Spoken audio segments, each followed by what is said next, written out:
All right, everyone, we're going to go ahead and get started. So if we could quiet down, thank you. Hello, everyone, and welcome to today's keynote and panel discussion, The Voices of Wyoming Advocates for Change. For those of you who don't know me, my name is Nicholas Jesse, and I'm the coordinator of the Gay Straight Alliance Day for the Shepherd Symposium on Social Justice. Most of you know that this year marks an important milestone for an organization like Shepherd Symposium.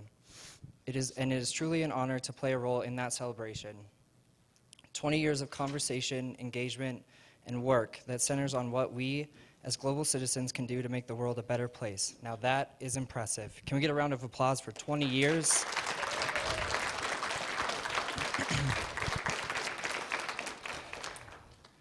Whether it be small-scale community efforts, revolutionary movements, or simply conversing with a peer about what they can do to make a difference, we are capable of enacting change. The panel before you were selected because of the wonderful work they are currently doing in a state that is resistant to change. Putting in countless hours, these members of our community are people I have had the privilege of meeting and the honor of working with. I am truly enlightened by these beautiful human beings that have influenced my work, my conversations, and my dedication to social justice. Can we give them a round of applause?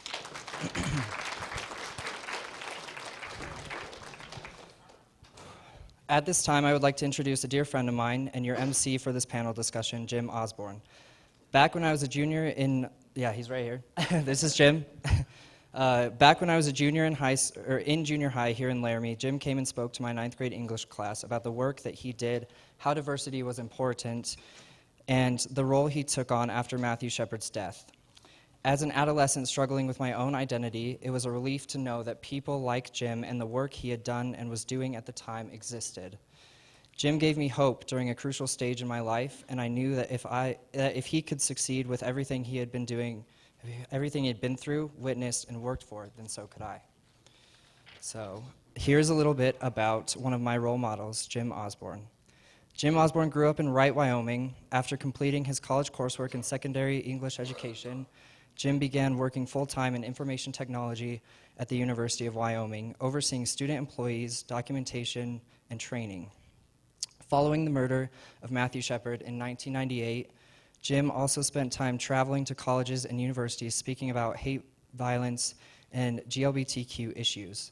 In 2008, Jim decided to make his passion for diversity his profession and began working for the Office of Diversity and Employment Practices. As an EEO, or Equal Employment Opportunity and Diversity Specialist, he conducted the sexual harassment prevention training for managers and supervisors at UW, helped with EEO paperwork review for academic and administrative positions, and reviewed complaints of civil rights discrimination and sexual harassment. When the department reorganized in 2015, he became the manager of investigations, overseeing complaint reviews and conducting training on sexual harassment and discrimination. He also proudly continues his work as a public speaker. So join me in welcoming your MC for the panel discussion, Jim Osborne. Oh, Nick, you twerp. He asked for a bio. I didn't realize he was going to, gush at me first, too. I haven't had an opportunity to meet everybody, and so this is my chance to get to know them a little bit through the questions, which I gave them a sneak peek of just before we got started, so they're thinking on their feet, and I'm going to stall for just a minute while they continue thinking. But it means that I get to introduce them and say really nice things about them. Kaleem Burke Thomas is originally from New Jersey. And before moving to Laramie, he worked in New York as part of the education nonprofit City Year. He's currently a second-year poetry student in the UW Creative Writing MFA program, and his thesis is concerned with what it means to be a queer black man in America. Nice light reading, I'm sure. Bria Frame. Bria is a secondary education and English double major with minors in the honors program in gender and women's studies.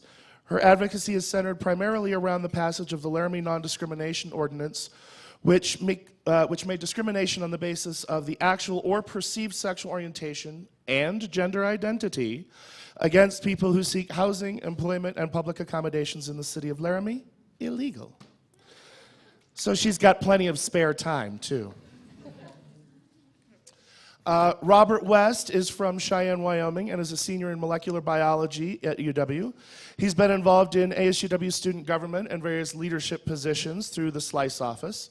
He currently serves as the co-chair of MECHA and as the external events coordinator of Spectrum. Robert is a member of the United Multicultural Council, Black Student Alliance, the Multicultural Association of Student Scientists, and has served on both the Shepherd Symposium and Martin Luther King Jr. Days of Dialogue planning committees.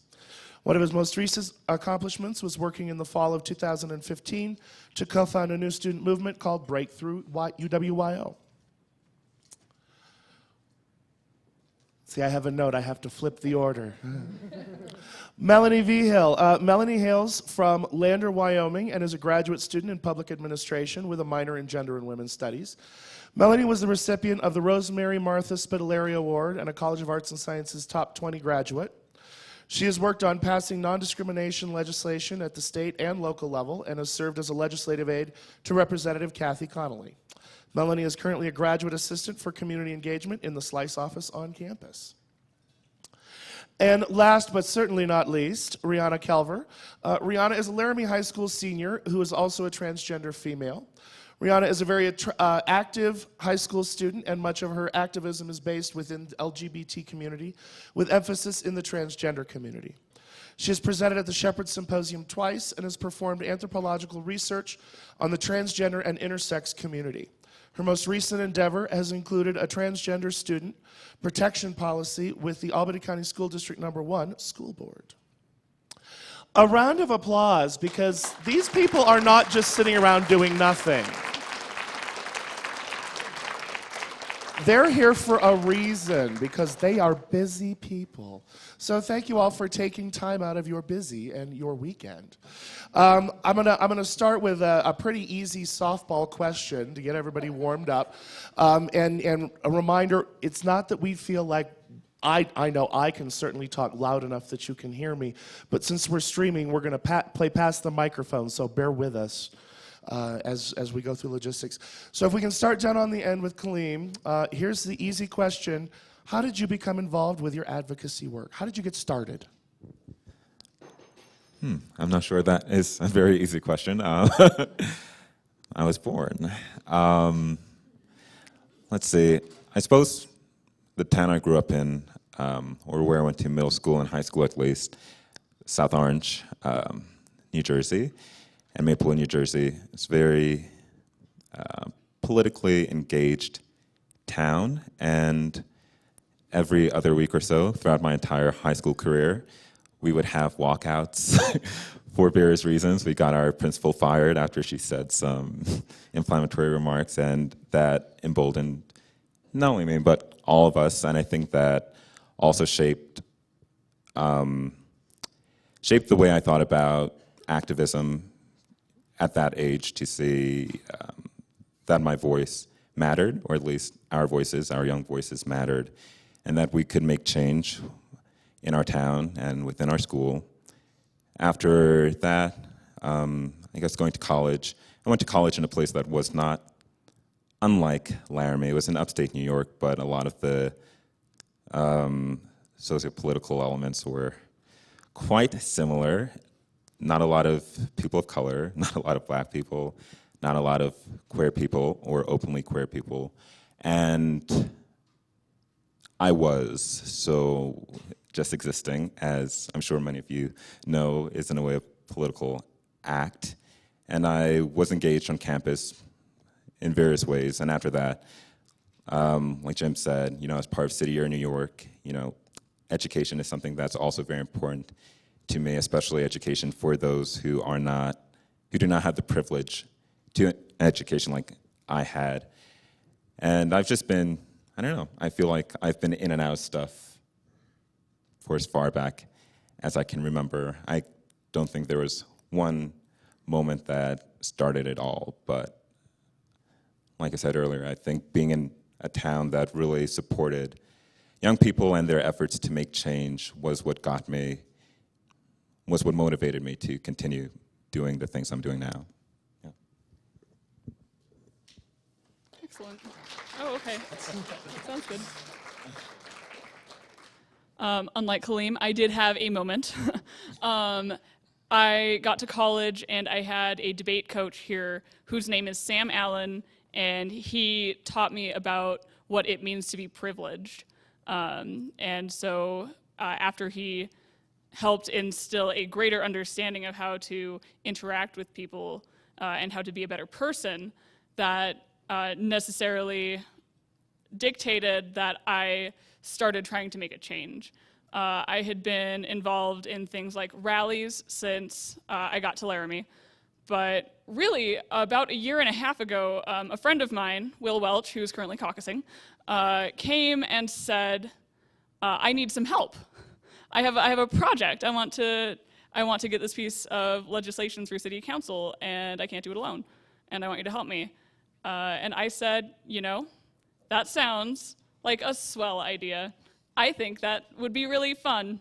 It took a lot of work, and it was a constant commitment, but it was, those are some of the moments that really started my activism. And by no means it stopped, but it started at least. I'll take it.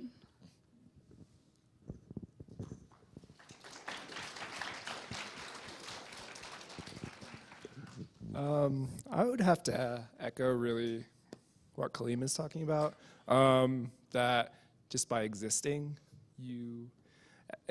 as other, and by other I mean anything that is not normal in society's eyes, is really when you become socially aware and socially conscious of your place in the society. And I read this quote the other day within like a Huffington Post article that said, by the mere act of being authentic, being your true self, you make a political statement. And that's true for, I think, most of us in this room. By just saying that we are who we are, that becomes politicized. Our bodies become politicized, and then we there are put into a situation where we have to either ignore certain things or become politically active and politically engaged in the systems and institutions that we're a part of. So at first, maybe it's just a survival mechanism where we come together as groups of individuals who have similar experiences, but because we're existing, then we have to become political to continue to survive. So I would say that's my experience overall.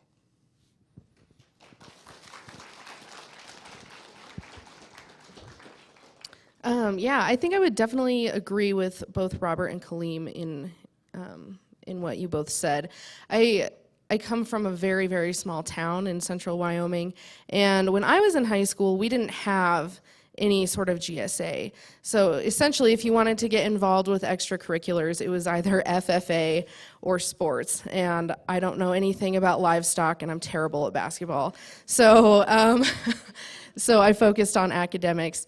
And I think from a pretty young age, just hearing some of the racial microaggressions that people would kind of fling my way, I was starting to get angry. And I think really what boosted my activism was that anger. I was just really, really angry, and I wasn't sure why.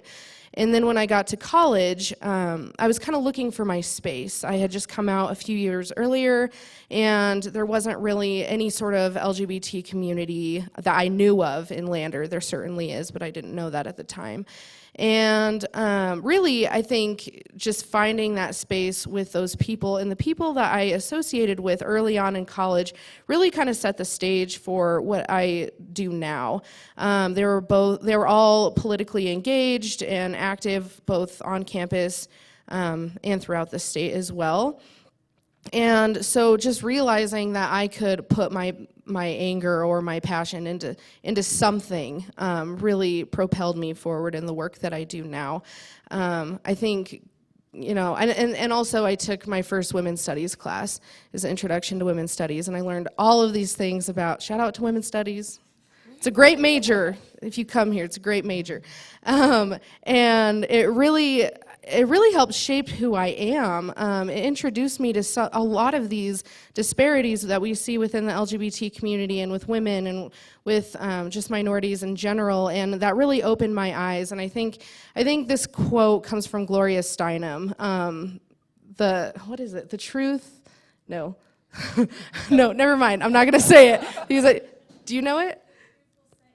But first it will piss you off. Yep, that's what it was. So the truth will set you free, but first it will piss you off. And that's kind of where it all started for me.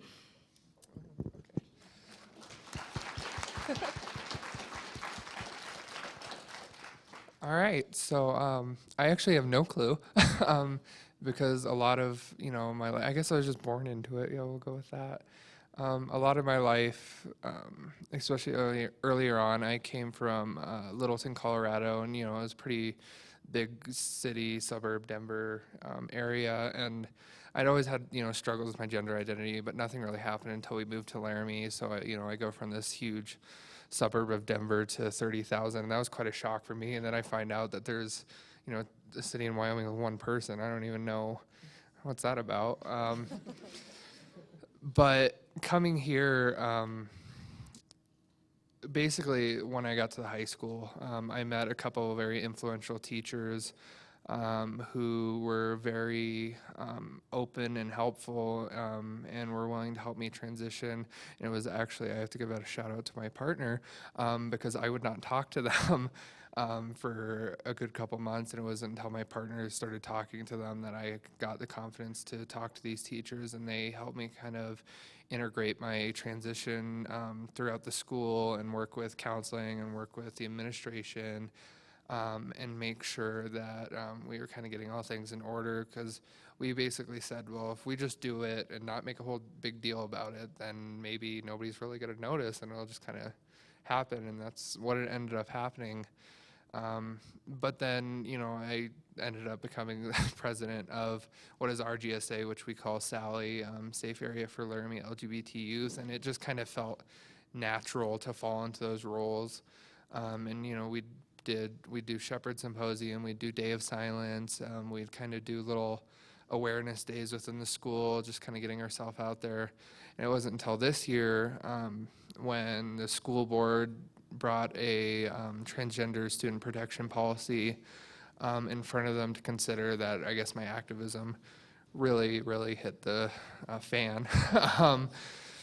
Because, when you go to a school board meeting, you're the only transgender student in the room, it kind of, you're the voice for all of them. You're this person. And so I was chosen to be on an ad hoc committee to review the policy.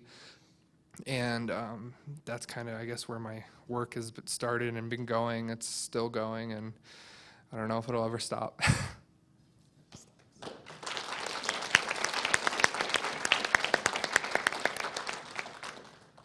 Well, in kind of keeping in the theme of thinking back to yesteryear, or maybe not so yesteryear, in thinking about your life experiences and all that you've learned, what advice would you give yourself as a high school student? Think really hard. Okay. I know you have to go All way right. back for this. I guess just doing, having that action, because there's so many times where activism is a whole lot of work. It takes up your life. It's kind of something that you commit to, and a lot of times I just wanted to sit back and not do anything because it was really hard, and it's still really hard. but making sure that I'm always in that action instead of that inaction, I think, is some advice I'd give to myself. Let's see. I think one of the biggest pieces of advice that I would give myself would be to take a deep breath and take it slow. I think when I first started on my journey of activism, I thought I could change the world in one day. And unfortunately, that's not how these things work, as I'm sure you know. But that took me a while to figure out. Change is incremental. It doesn't happen overnight. And just allowing yourself that space to grow as a person. And also know that you can't do it all, right? And you don't have to do it all. There are so many different movements and causes out there, and they all intersect at some point. But for me, I think that took me a while to figure out and really figure out like what my niche in advocacy was going to be. And so just allowing yourself that time to really figure out who you are and what you want to do and what you feel most strongly about was something that I'm still learning over the years, but I wish I would have known that a little bit sooner. This one's hard. I think I would probably tell myself to be comfortable being uncomfortable. Uncomfortability, particularly in advocacy and any sort of social justice work, is a daily process and it's a daily thing. You can be comfortable in yourself, but then if you're interacting with people who are of marginalized existence that you aren't necessarily a part of and you're working to create movements of solidarity and advocacy together, you're gonna make mistakes and you're gonna struggle together, and it's not always gonna be easy, it's not always gonna be a cakewalk, and you're gonna make mistakes and you're gonna feel uncomfortable with certain privileges and certain advantages that you have to dismantle within your own mind to better support people and to better advocate for them. And it's okay to feel that way. It's okay to be in that state of uncomfortability when you're doing this type of work. So. I think the one thing that I would say to myself in activism and also in high school is that you need to take care of yourself. You need to be sleeping, and you need to be eating good food, and you need to drink water, and you need to take breaks. And that wasn't something that anybody ever sat down and told me was a good idea or was healthy, because if you're not taking care of yourself, then you are not able to keep going every single day and putting your all into it. Which I know this sounds really silly, because of course this seems like common sense, but it's not, because it's so easy to forget yourself and lose yourself in your activism, and that isn't always the best idea, because it makes it harder to continue the never-ending fight. I don't think I really have anything enlightening to say, but I'll just say keep doing what you're doing. I think what I was doing was enough for how much I knew then and what my goals were then. And I don't think there's anything I would have changed about my experiences in high school.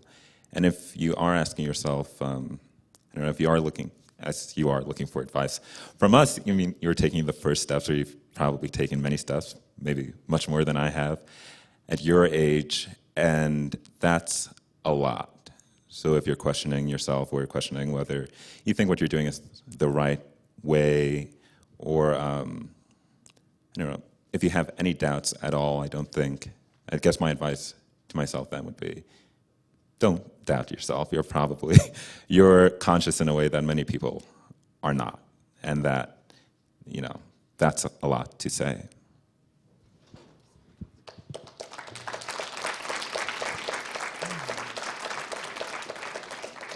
They disagree about it not being enlightening. I've also got some specific questions for some of the panelists that I've been asked to ask. So, Kaleem, I'm going to start with one for you. Since you've got the microphone, you win the lottery. What was the transition from populated places like New Jersey and New York to Laramie, which is not populated. In regards to social justice, what were the challenges and successes of becoming an advocate for a community with its own unique demographics and history? Okay. I suppose one positive challenge is that there's still a lot of work to be done. I think there's a lot of work to be done everywhere, but there's a lot of work to be done here. And I can only really speak to my experiences within my own graduate program, which is, I'm an MFA student, I write. It's an art studio program, and there are a lot of systemic, racially, with queer students, there are problems throughout the program that have existed for a while. And when I came here, my plan was not to change things within the program. I'm here for 2 years, let me just get my degree and bounce right back. And unfortunately, but also fortunately, some things happened within the program that made it so that I and some other students within the program had to speak up, be active within the program to make the changes we wanted to see. And I think that, like I said, it's something I did not expect to do. I did not come here honestly planning to do a lot in Laramie, but I think I was forced to, and that's probably what happens when you move from a place where you don't really have to think about certain issues, and then you realize that once you move, your identity changes your experience wherever you go. And I guess that was the biggest challenge, right? On top of the work that I'm doing, I also had to do all of this extra work to make the program better, and that wasn't in my contract. And I'm not paid to do that. None of the students in the program are paid to do what we're doing and what we have been doing. But I also think it's good, because I think it's going to make the program better for students coming into it, and I think it's going to make the program better for faculty, hopefully, future faculty. And yeah, I don't know, that was one challenge. The other challenge is completely personal. Well, yeah, but I'll stop there. I'll save you with another question. Okay. Topic change. So another general question for everybody then. In terms of social justice, what issues do you see as the most pressing for high school youth, or issues that you believe GSAs need to address? Let's see. So, my experience is really narrow. Like I said, I moved here from New York. I'm in a graduate program. I can't really speak directly. I can't speak with a lot of background knowledge to your experiences as high school students. But what I can say, and I think this would apply to anyone in a position, to any activist, to anybody who's engaged in social justice, is that you should speak out when you can. And if you have the privilege to be visible, do. I understand that not everyone does. Not everyone is at a point in their life where they feel comfortable being who they really are, or even calling out other people because of the backlash they might face.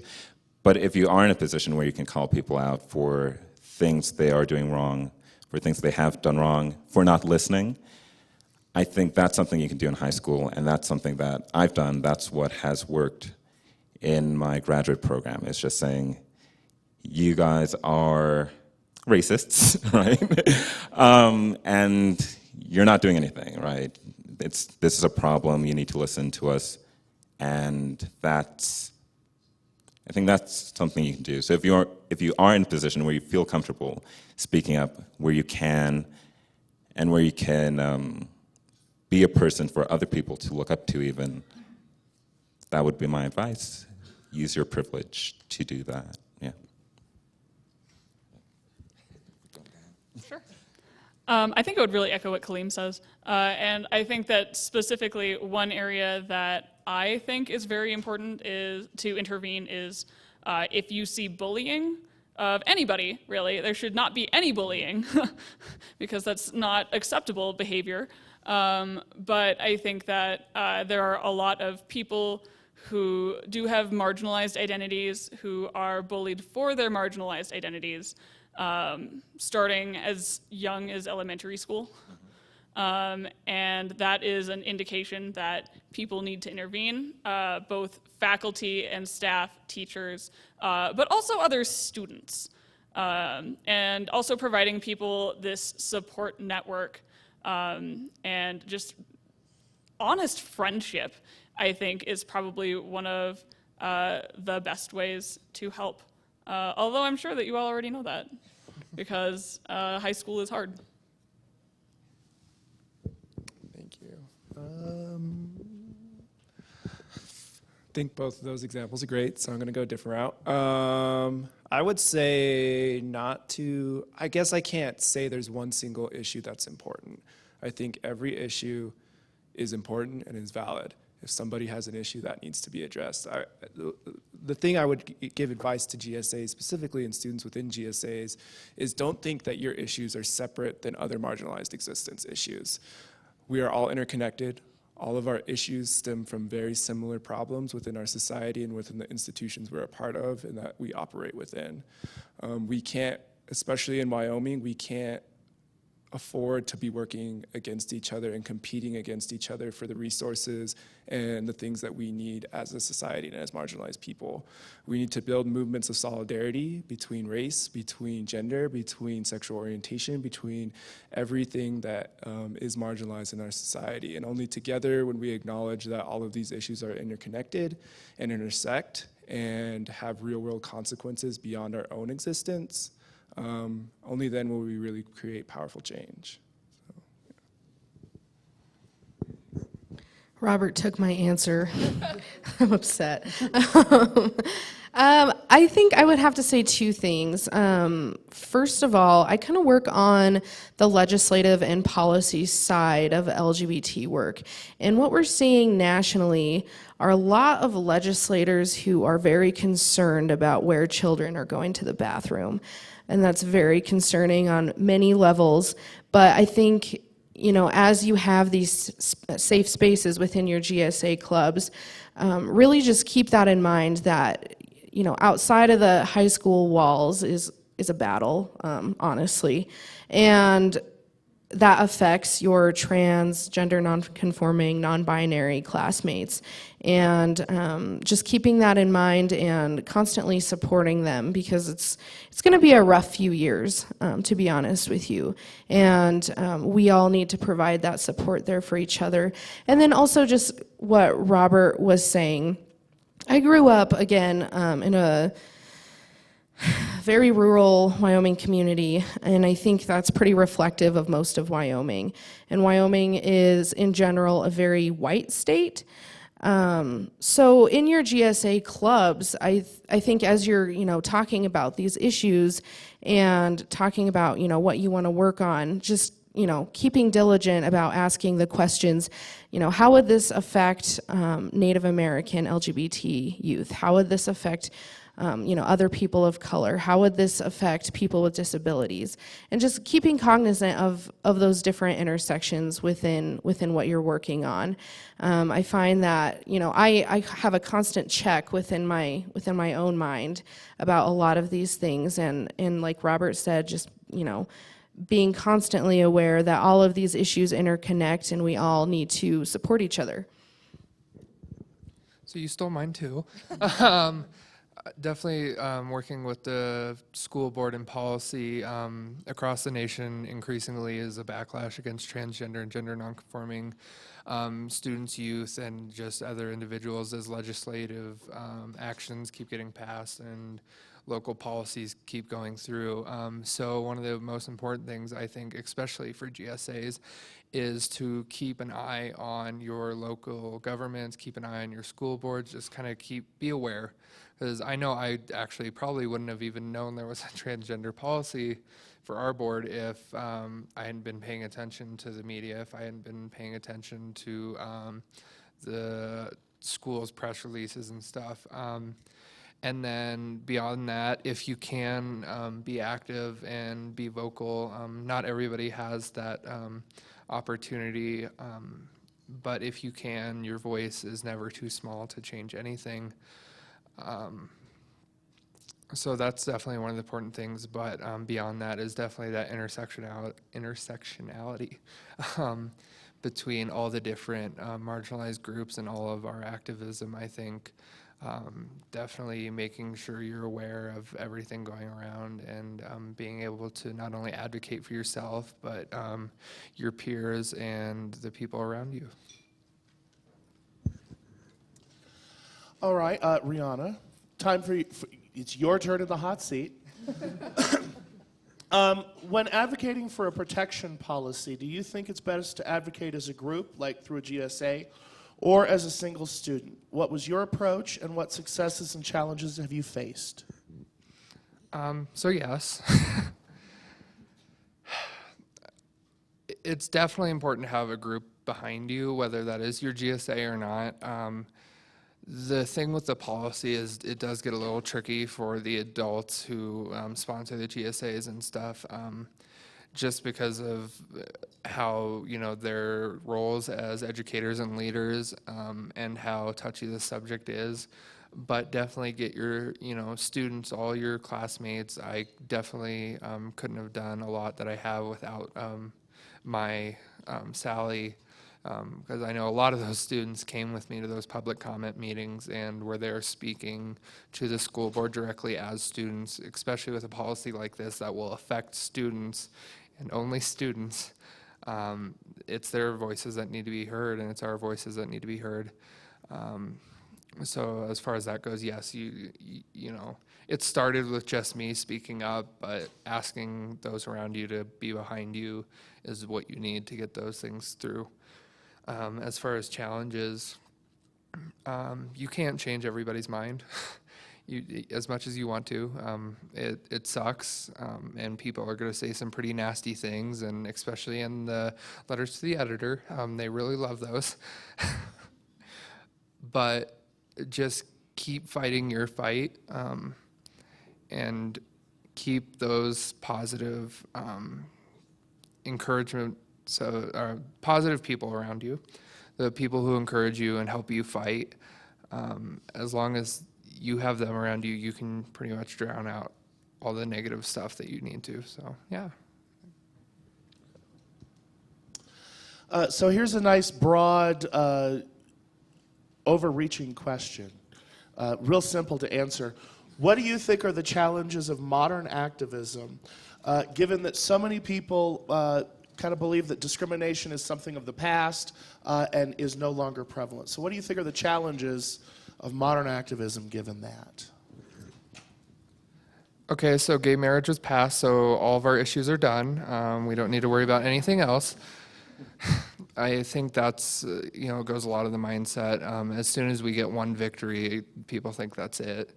And that goes with any marginalized group. So I think one of the challenges, especially of the modern era, is making sure that we, keep fighting and make sure that people know that, no, there's still stuff we have to do. The fact that you can still be fired in many states because you're LGBT, or you can lose your housing, or that I can't go to the bathroom, in the women's bathroom in certain states because I have a penis. And outside, some people agree, and so whatever. But there's still a lot more to do, and as long as we keep fighting, I think that we'll get things done. So, yeah. Yeah, I would definitely agree with what Rihanna was saying, especially in regards to we have marriage now, and so everything's done. It's a wrap. That is definitely not the case. But I think one of the larger issues with that is that people just aren't educated on this kind of thing. We spent so much time on marriage equality, and when I talk to people from around the state of Wyoming, a lot of people, including LGBT people, don't know that discrimination is not illegal here. It's perfectly legal. You can get fired from, well, with the exception of Laramie, go Laramie. You can be fired from your job. You can be evicted from your apartment. You can be denied service at a restaurant just because you are LGBTQ, and I mean, there's nothing that you can do about it. So just, getting the word out there to people, because I think a lot of people, even if they aren't, what I've seen in my work, a lot of people, if they aren't supportive of marriage equality, they at least think that discrimination is wrong. That's what I have seen, throughout the state in talking to a lot of folks. And I think just that education piece is so, so vital. Knowledge is power, definitely. And then also, kind of on a larger note, I don't think LGBT work is being funded like it should. We need to have, thank you. We need honestly the money to do these kinds of things. We need the money to run these education campaigns. We need the money to get people at the legislature. And it's just kind of one of the many areas of advocacy that needs to be strengthened, honestly, especially in these rural states where you're seeing these anti-trans bathroom bills and really just this huge backlash from marriage equality, which I firmly believe that's where all of this anti-trans legislation is coming from. So those two things, I would say, are some of the challenges, the bigger challenges.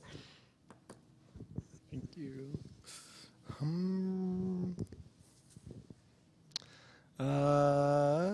I would say, I think Melanie kind of touched on this, but just like public engagement with these issues is so critical and so needed. I think gay marriage is a sexy term, so like that's why people could jump on it.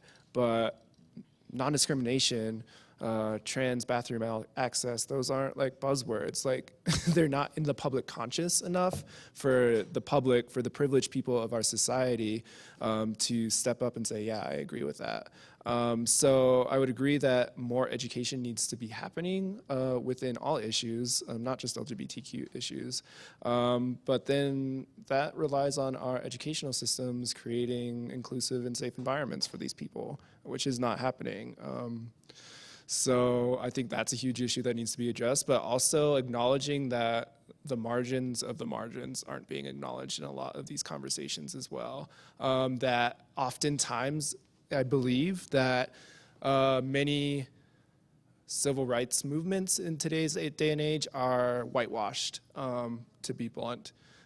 We prop up white people within these identities to make it more palatable to the general mass. And then we leave people of color and all other identities behind.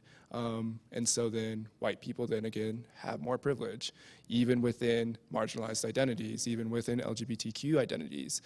Within all identities, white people are then given access and certain privileges before their brothers and sisters and non-binary individuals who share the same identities as they do.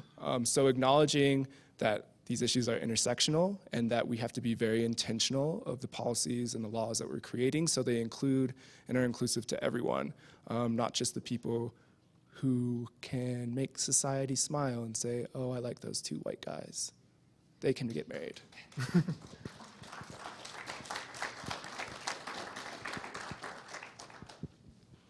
So out of curiosity, I don't disagree with Robert, but I'm just wondering how many people are going to be 18 in November? Wonderful. There are a smattering of you. There will be more soon. Good. Yes. That means that you'll be 18 by November. I think that Melanie touched on this a little bit, but we need to have public officials who are amenable to the changes that we want to make, which means you need to go vote. I'm not kidding. You need to go vote. And not just in like the presidential elections or for the national government, but local elections. You need to come and you need to get people in city council and our state governments who are willing to help fight for us instead of fight against us.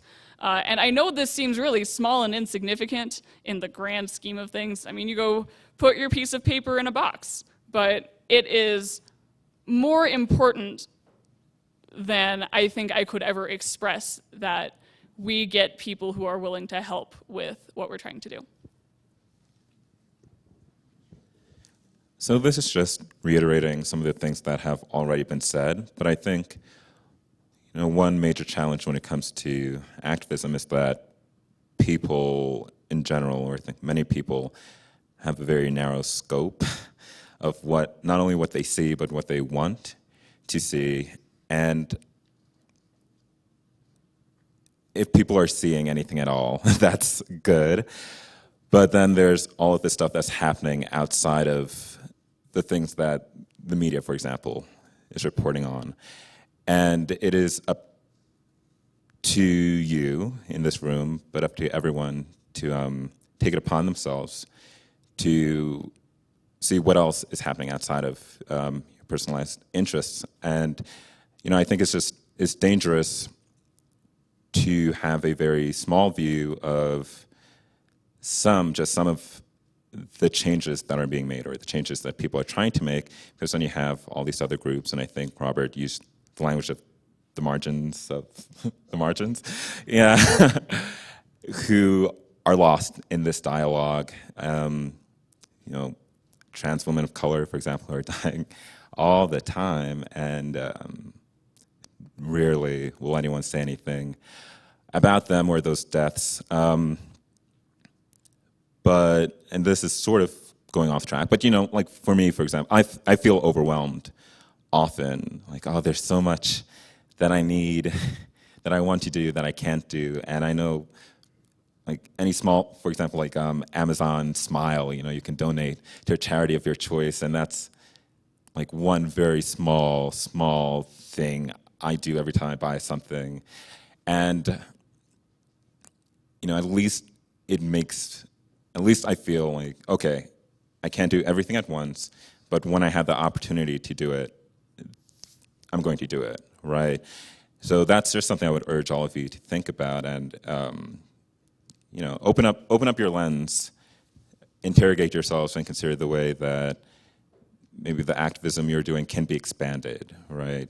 And so that's it.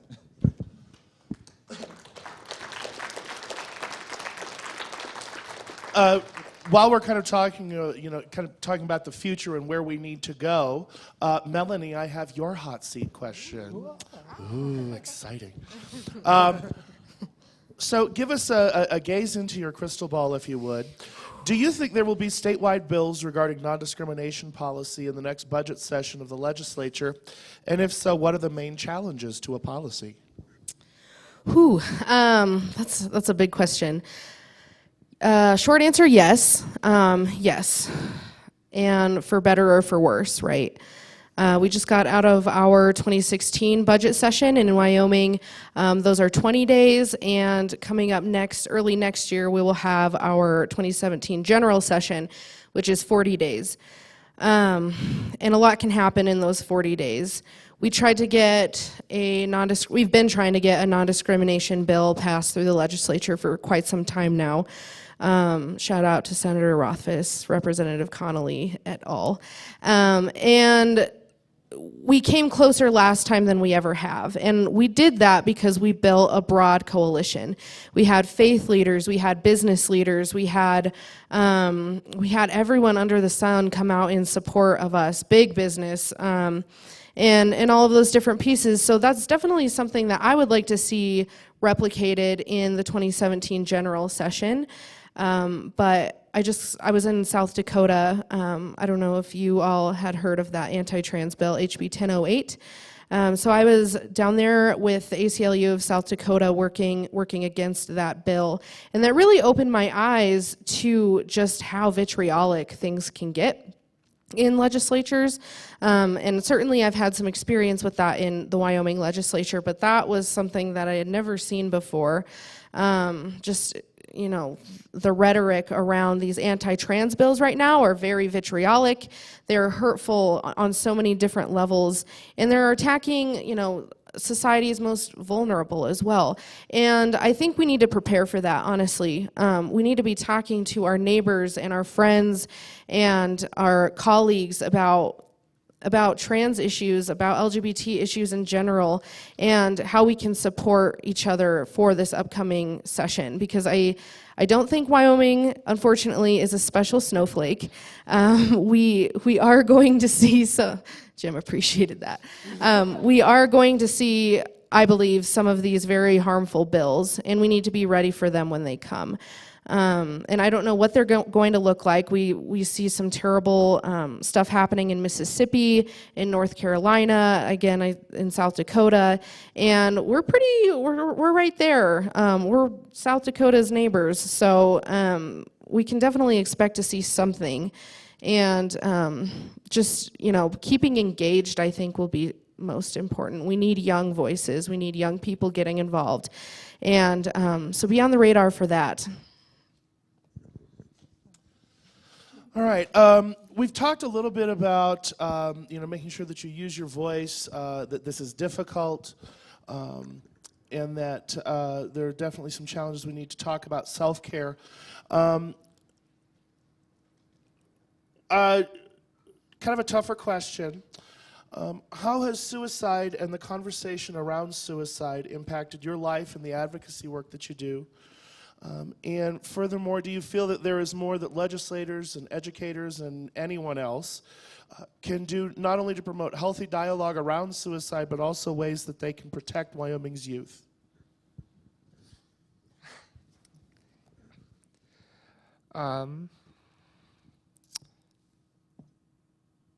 So last year, Laramie High School lost 2 students to suicide.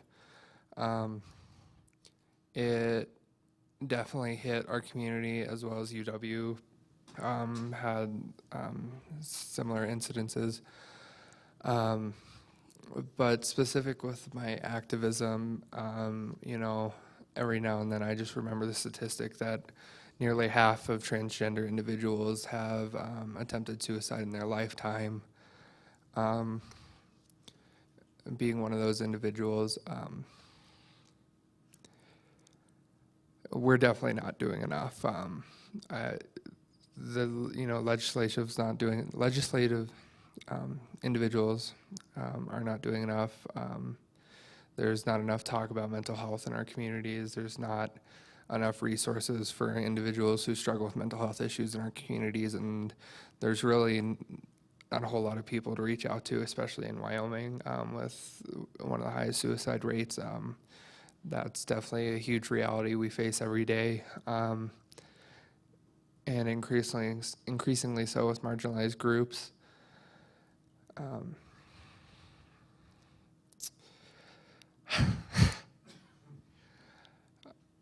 I think we can do more, and I think we will do more. It takes a lot of conversation and a lot of really, really hard conversations. And it especially takes individuals who've gone through that to help us have those conversations. And we definitely need to start pressing for legislation. We need to start pressing for different programs. We need to start pressing to make sure that these issues and mental health issues are talked about more, and to make sure that that is brought to everybody, and make sure that everybody has access to the help and care that they need. So, yeah. Thank you. Yeah, this is definitely a very serious topic. I kind of felt the room go quiet when that question was asked. And so I have a feeling that, all of us in this room have at least some sort of experience with either someone who has dealt with mental health issues, even if that was you, or if you know someone who has committed suicide. In Wyoming, we have one of the highest rates of suicide in the country, and suicide affects LGBT individuals more so than their, straight or cisgender counterparts. So, and the sad thing is I don't have a direct answer for you. If anything, with the recent suicides, both here in Laramie and in Gillette, have taught me is that I need to be more careful in going about my work. I think it's very, very easy. I've been in this game. I call it the game for a while now, for probably about 6 or 7 years. And I've been called every name under the sun. I need to start a tally sheet. And so that's really made me pretty calloused, to be honest with you. I brush a lot of it off, and I talk about it like, sometimes I talk about it like it doesn't matter. And it does, and people are listening to the things that I am saying. As a leader in my community, people are listening to those things. And so just what I need to do, just speaking for myself, is take a step back and realize that, these things might not bother me, or maybe they do, and I need to take a better self-reflection and think about how I'm doing mentally, because this work is tough. And to think that, I don't have bad days, or that anxiety doesn't get the better of me sometimes, it would be a lie. And so just standing up and really, facing those issues head on is something that I can do personally for myself, and hopefully others doing this work will see as well. But I think in a larger perspective too, all of you are so amazing, even just, coming here and being part of GSAs, and we need to hear from you. School administrations need to hear from you. What do you need that you are not getting right now? How can we better advocate for you? And I work with Sarah Burlingame from Wyoming Equality, and we would love to talk to you after this session, just to see, where you're sitting in your schools in Wyoming, and how we can, help you out both in your work, professionally and mentally. So those are some steps that I can take, and I would encourage you all to think about some of the steps that you can take as well. Personally, suicide has probably played a lot into suicide and mental health issues in general have played a lot into my personal advocacy work. Not from myself, but from people I am close with, individuals that have become my friends, individuals who I love, and who hold marginalized existence, and again, by the mere fact of existing, have to face those pressures of those identities that society puts on them. And then not only feeling these pressures of lack of self-worth and lack of existence really in many ways, then living in a society and living in a community like Wyoming, where mental health is just not talked about, and very limited resources for people who have mental health issues to access them, and the ones that are here are very hard to, they're stretched so thin that they can't take many people in and can't help as many people as they want to, because the need for them is so high, and so people fall through the cracks, people get lost, and then their situation only gets worse. So that has personally affected me, and really does play a lot into my personal philosophy about advocacy and really activism and social justice. I think the first step that needs to happen is that the people within power, people that have power within the institutions, both here within the educational institutions, but even broadly in local and state governments, need to, one, acknowledge that mental health is an issue. I still don't think they have done that. I think certain individuals have, but on a broad consensus, these people within power do not. And by not doing that, they only are perpetuating the problem. We have to acknowledge that there's a problem before we can address that problem. And then really what Melanie is speaking about is working together as communities and as people to figure out how we can address that. How can we provide better resources? What resources need to be provided? And how can we get these resources to the people who are in most need? As a marginalized person, life is hard. I think we all can know that, and we all know that personally, and just by being friends and being family members of people who live in these identities on a daily basis. And that puts a huge mental and emotional strain on you as an individual. And we need to be better at supporting each other, whether we're directly related to people or whether we're just in passing and within organizations like GSAs or things like that. We need to be willing to have those difficult conversations about suicide and mental illness, because I think sometimes we've been taught to not talk about it and been taught that it's taboo to talk about it, and then we get uncomfortable when we talk about it, so we don't want to talk about it. Like I said before, we need to start being comfortable being uncomfortable. These conversations are hard, they're very personal, and there's a lot of pain, there's a lot of violence, there's a lot of sadness involved in those conversations, but that doesn't mean we shouldn't be having them. That doesn't mean we shouldn't be supporting each other through those instances and times, so. I'm going to say two things. The first of which is that I have made an effort as a person to talk about my mental health and to talk about mental health with people, just because I think that there is something to be said about destigmatizing the conversation. I have made myself open to talking to people, and if anybody needs to talk to me or others, I'm sure that I am definitely available. I'm sure others will be as well.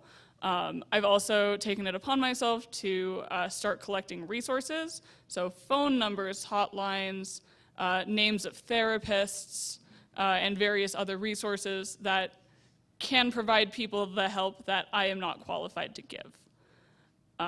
The second thing that I'll say is that I really hope it's me who says this to our elected officials, but someone needs to say to them that our children are dying. And they are supporting legislation that encourages discrimination in our state. And that is wrong. And that is unacceptable. And we will not forget the people who are gone. And we are not going to let them forget it either.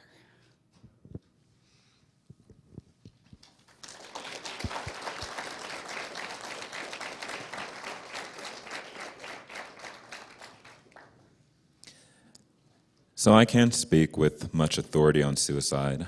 In my own family, there have been attempts, and amongst my friends, there have been attempts. I have not lost anyone, fortunately. But what I can say is that at least among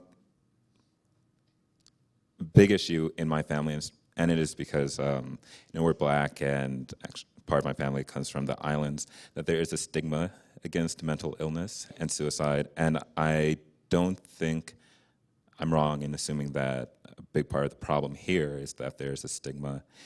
And I will say that I know how hard it is to talk about suicide to people who believe it does not exist for them, for their people. So I will say, if you are from a cultural background that erases the reality of mental health and suicide, to be the voice in your family that lets them know that it is real. And if you see signs within your family, and I know it's really, really hard to convince someone you love that they might have a problem and they need help, to make the effort. It's something that I've tried to do, and I can't say I've been successful, but it does operate, mental health and suicide does operate in a way that's very slippery, something people do not want to talk about at all, and it gets a lot more complex when you talk about culture as well, and the ways that it influences that dialogue. As far as change goes, again, I can't speak with authority about that either, but I will say that I've noticed here, at least every time I've gone to, I guess, the health services here on campus, that they have asked me, if I've had any thoughts of suicide lately, and I'm sure this is maybe something it's protocol, right? I will say that that's been surprising, because that is nothing, I haven't experienced that anywhere else. And I do think it's because of the way it operates here. So I will say that at least something, I don't know, it seems like something is being done or people are being heard. And again, I can't, I've only been here 2 years. What do I know about Wyoming? But yeah, I'll end there. I'll just say that I've seen things that would suggest that there are moves being made, there are changes being made. I can't say that it's enough. In a way, it's scary, it is frightening. Actually, I will say that the first time I came here, my first year, we teach a 10-10 course, and on one of the sample prompts in the 10-10 course, it's about this cowboy mentality and mental health. So it seems like a dialogue that's been going on forever, and I'm not sure why that is. I'm not sure why it's still such a problem, but yeah, and I have no easy fixes, nothing to say. But just go back to my previous point, open up that discussion with people if you are concerned. I know it's hard. They might not listen. Also don't, and it might be best to also not put a lot of that weight on yourself either, or take responsibility for things that might or might not happen. Things are going to happen, and you don't need to put any more pressure on yourselves than necessary. There are some things that are out of your hands, so I would encourage you not to feel like something is your fault, right? And I'll end there. It's a difficult question because it's a difficult topic, but it's an important one that we acknowledge. And if we can't talk about it in this room at an event like this, where can we? This is probably where it's most important. So I don't want to just end on some doom and gloom note. So instead, what I'd like to do is I'm going to give you a quickie question and ask for everybody's 60-second reply to kind of talk about the good side here. So what are some of the supports that you have had in your life? Where did they come from? How were they beneficial? Where could someone else find support that you think is a great resource that they might not think about? If everybody can give me a quick 60-second answer to that, no pressure. And then what I'd like to do is see if there's any questions. We've got just a few minutes left, and see if there's any questions that are not pre-written down on my sheet. So let's find out what our participants want to know. So what are some of the supports that you've had and ways that you think people can reach out that they might not think about? Friends, just off the top of my head.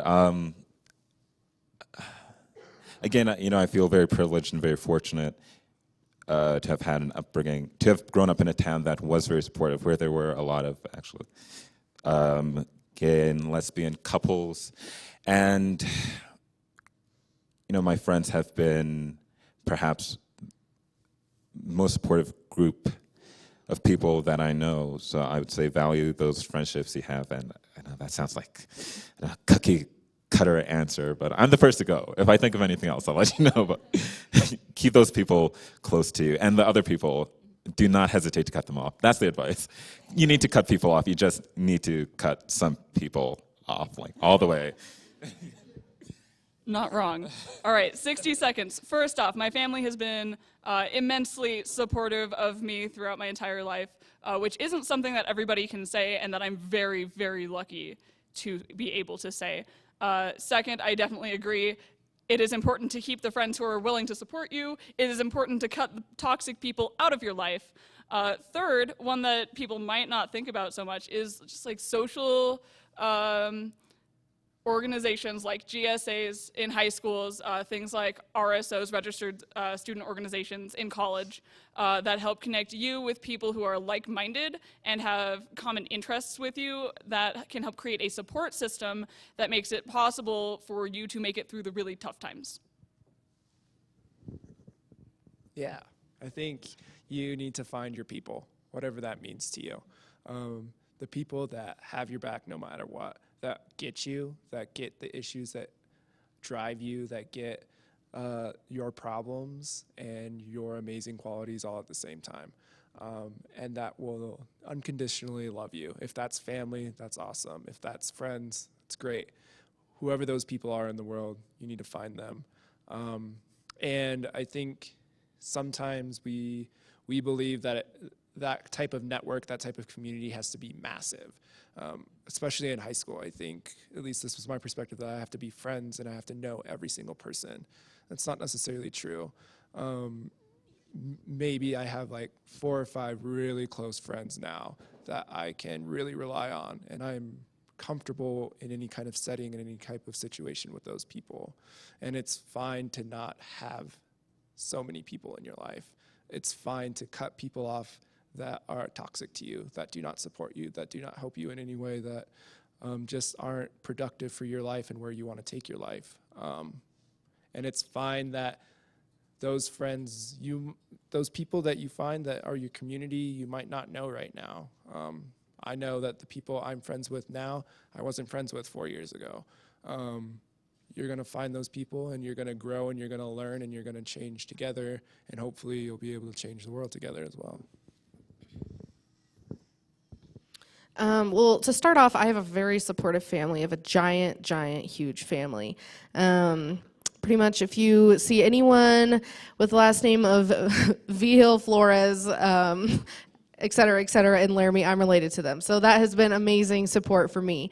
And then also, of course, friends, finding your people, just like the other panelists have said. But then also mentorship. Mentorship has absolutely 100% changed my life. I have a great mentor here on campus who really took me under her wing and showed a vested interest in me and my future, and that has made all the difference in the world. It's not only provided me with, opportunities professionally and academically, but I was able to, take on those things with her support, and that has completely changed my life. So if you have a supportive teacher in high school, and also keeping that in mind for college, definitely find an adult figure who will be interested, invested in your interests and your passions and what you want to do. So I have 2 amazing partners, and they have both been incredibly supportive of me. And it's those people who are closely knit with me and who know, pretty much every bit about me, and know when I'm struggling, and know how to pick me up, and even when I'm doing great, know how to boost me further. And like my family, especially my mother, has been incredibly supportive, and being able to work with her and all these people in my community, because as I do all this stuff with like the policy and stuff, I've learned who to reach out to.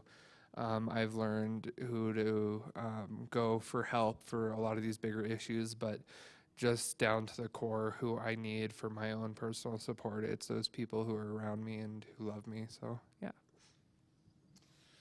I think the common theme here is find the good, supportive people in your life and hold on tight. Don't let go. Find the people who are not so supportive and let go. And the other thing that's important to remember, we've talked a little bit about self-care and taking care of yourself first before other folks.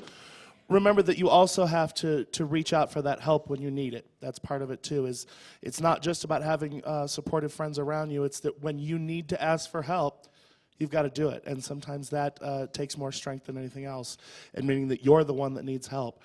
We're all here because we like to help others and because we like to do things for others.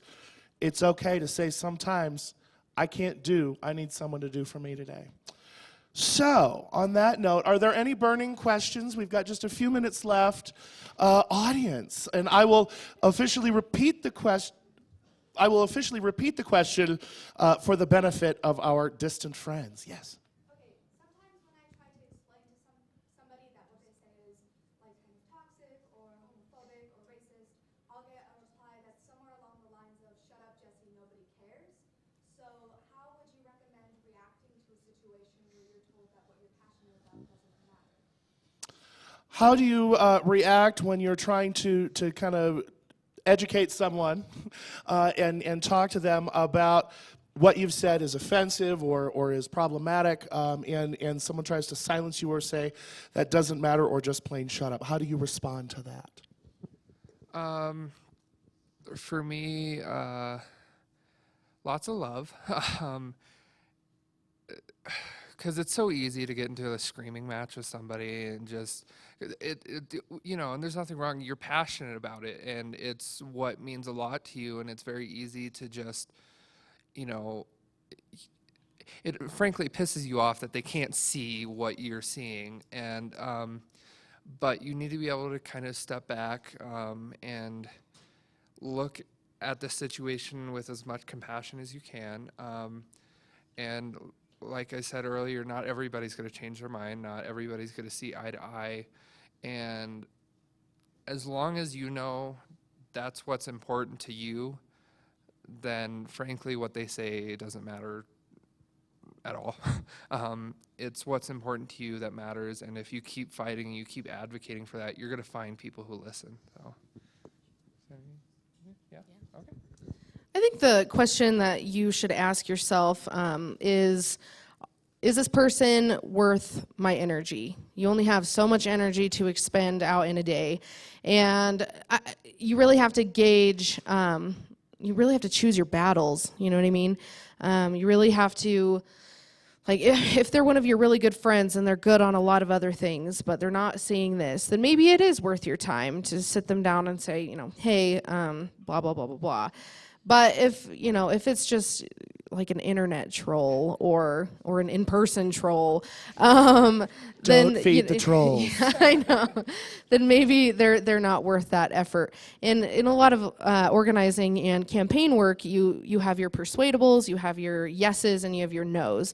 And so you have to think about it like, is this person persuadable? Can I get them to see my point of view? If not, have a good day, be on your way. But if so, then it might be worth a little bit of your time.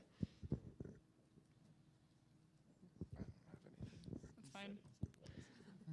One additional comment that I'll make is that while it's always good to call people out, you should also be careful while doing so, and make sure that you're taking care of yourself and not putting yourself in danger, perhaps, because that definitely could happen, and that requires a lot of reading the social situation. And I think that if you have the ability to do so, you should call people out. I think that what Melanie said is really true, resoundingly, that there are some people who you just cannot convince and who will never see your point of view. But you also have to be careful while trying to persuade people that they are doing a harmful thing and they should stop doing the harmful thing. And the other panelists are passing. So any other questions? Yes. So earlier you talked about bills that were being looked at for basically my question is, do you think that because of the new bills that they are trying to get approved, that is the reason why most of the LGBT community moves away from Wyoming? The question is, do you think that some of the negative bills and the discriminatory bills that have been tried to pass in Wyoming, is that some of the reason that a lot of people, LGBT people, move out of Wyoming? I'll take that right here. Oh. Oh, no, go ahead. Sorry. Got excited. Yes, simply, yes. Wyoming is not welcoming, not to LGBT folk and anyone of marginalized existence, and that's why everyone pretty much out of the university leaves the university. Unless you're in the oil and gas industry, the majority of us will leave because there's not protections here, even for us as individuals, but then on a broader scale, not for people that we care about. We don't want to live in a community that if we have friends or we have family that are LGBTQ or of any type of race or other gender, that they're not going to be protected. We don't want to raise our children in that. We don't want to be a part of that community, so we move to places that do support that. And so yes, it's definitely happening. I know personally that I have a lot of friends who are doing that, so. 100% yes. One of the biggest reasons why the business community was behind us on a lot of our non-discrimination efforts was because they want to attract the brightest and the top talent to our state, and they can't do that when we're having discriminatory legislation before our governing bodies here. And that was just huge. And then I think another one of the problems that maybe even our university has too is you have students who graduate who just come to get their 4-year degree and then head to Denver. Like, that has been one of the resounding themes for as long as I can remember. And that's damaging. We're going to have a brain drain at some point, where we have all of our young people who are, so smart, so talented, and can bring so much to our Wyoming communities, and they're all going to leave. And that's very, very unfortunate. So just yes, really quick, but don't leave too quick, because I think what kind of Melanie said is we need young minds and all these people here so that we can make it, so that we can live here and not be afraid of what's going to happen to us. So yeah.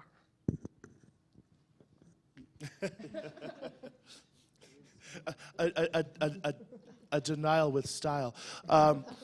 I also just want to add a quick counterpoint. Not everybody moves away. Some of us have stayed to decide that there's still too much work to be done. So not everybody leaves. I'm still here.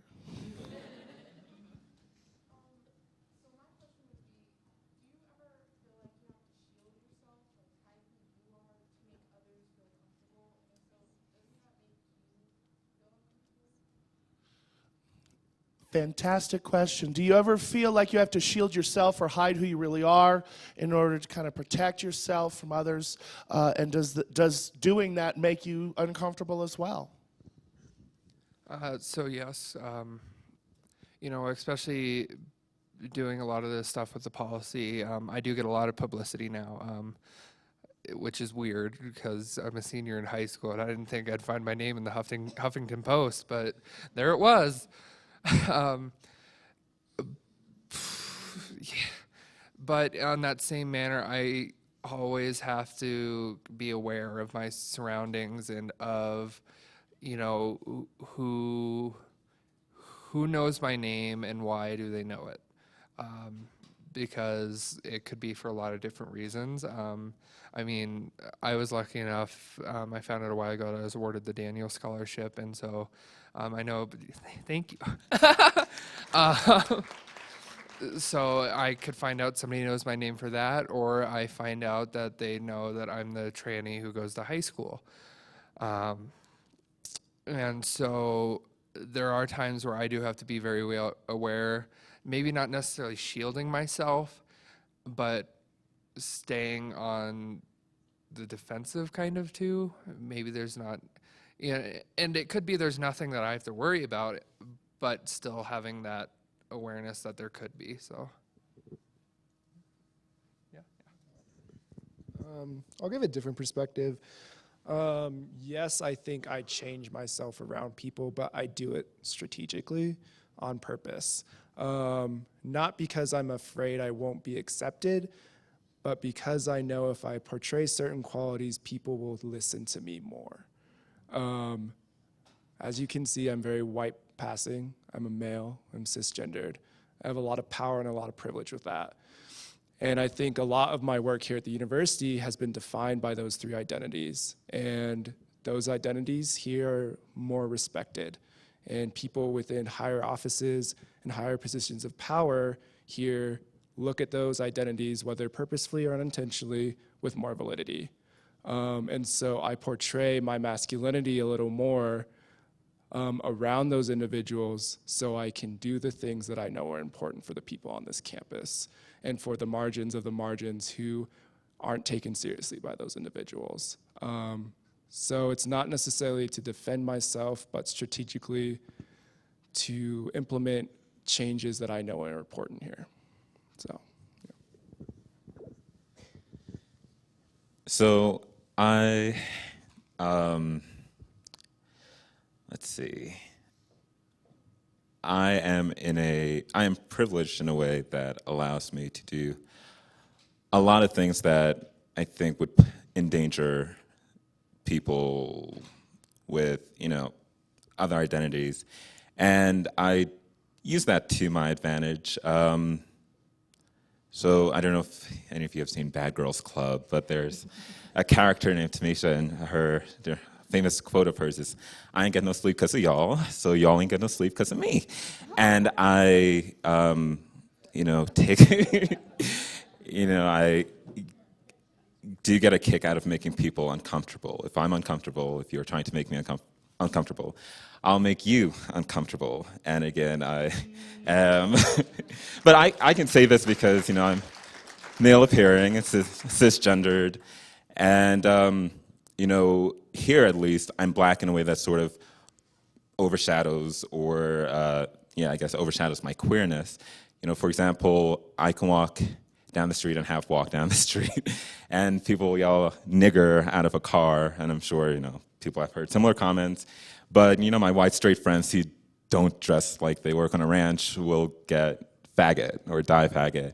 And, I haven't gotten that, and I think that's because, well, I'm black first, right? And I think for a lot of people trying to put the two together might be a bit of an exercise.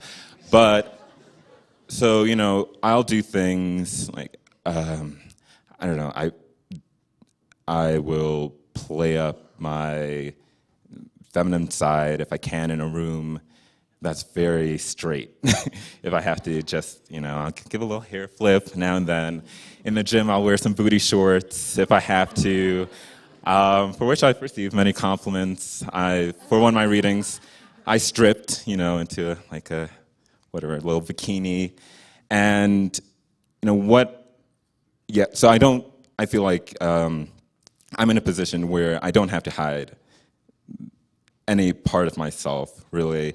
And I guess that if there is one negative, it's that, within my program, when I did speak out about the ways it was failing, my director said to the other faculty that I'm just angry and depressed, and that's the reason I have a personal vendetta out against him. And I think there is something that goes hand in hand with like the melodramatics and being queer, and also being black, right? Or being other in general. If you speak out against anything, then you are automatically labeled as crazy. And and again, I'm only here for 2 years. I get to do this. I'm not outside in a way. Also, there are no ways for me to be outside a lot. I think Wyoming, or Laramie specifically, works in a way that sort of stops certain identities from expressing themselves. So I try to create that room for myself here. And so to answer your question point blank, no, I don't feel like I have to. And in a way, I think it's part of my activism. That's the way it happens for me, at least. What I'd like to do now is kind of wrap it up. We're running out of time, so I just want to point out a couple of things that I've noticed as some common themes, and then ask each of you to give us any kind of parting thoughts or advice or anything that you want to add that you haven't had a chance to say today. Some of the things that I've noticed is there's we've talked a lot, or at least a little bit, about intersections, and I think that is an opportunity for collaboration. There's certainly strength in numbers, and the more groups that you can get together behind you, it makes the advocacy work easier. It makes it easier on you. And that it's important that we all use our voice in whatever way is safe, in whatever way we can, that we recognize the privileges that we do have.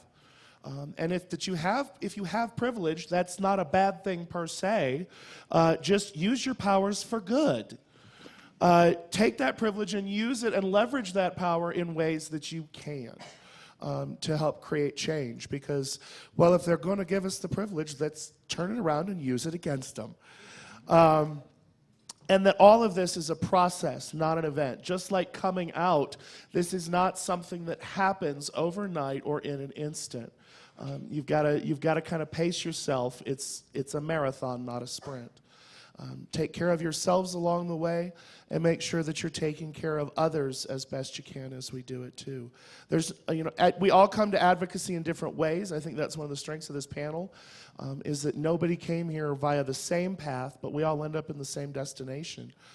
There's no one right way to do it. So do whatever you can, whether it's as simple as smile.amazon or donating your time and energy in ways that you can, whether it's caucusing or spending your day at a fantastic GSA symposium rather than caucusing. Or trying to juggle both. So any last minute thoughts or pearls of wisdom that you would like to share with the folks here and watching on our home game?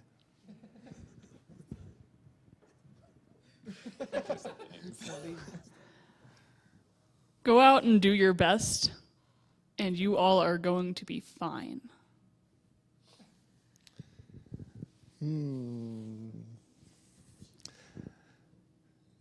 Know that you all are beautiful in your own ways, and never lose sight of that. I think too many times we let ourselves break ourselves down. We destroy ourselves based upon all these outside factors. And just know your self-worth is defined by you and no one else. Yeah. I don't have any, mind-shattering wisdoms to give because I think we're all in this journey together. We're just all in different places, like Jim said. So thank you so much for coming. I really appreciate it. I appreciate you listening to me with your butts in the chair for an hour. I really appreciate it. Yeah, just keep doing awesome work and remember to always take care of yourself, because I know as an activist that's something I very rarely do. But you're all beautiful and you all can do amazing things, and I'm sure you will, whatever that looks like for you. So, yeah.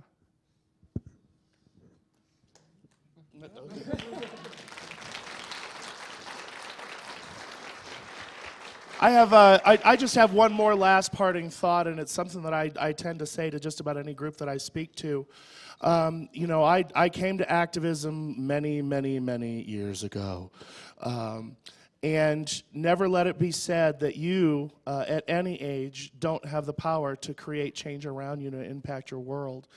One of the things that changed my life forever was Matt's murder.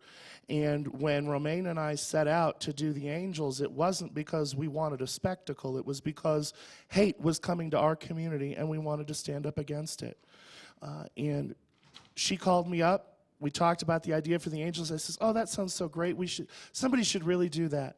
She called me back 2 hours later and said, "How many Angels can you get? Who do we need to call about permits? We are going to do this." Never let it be said that you don't have the power to do that. These folks are all living proof. They didn't set out to be activists and they didn't set out to be advocates, but here they are. And I think that our world, and certainly this symposium, is better for it. So thank you very much. Use your voice.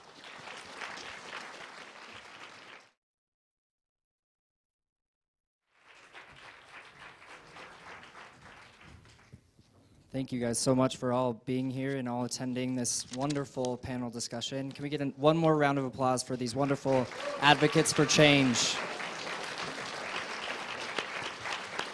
And I do have gifts for all of you, so I will pass those out right now. All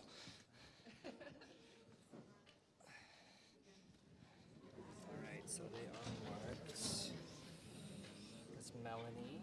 Thank you so much. It's Jim. Perfect.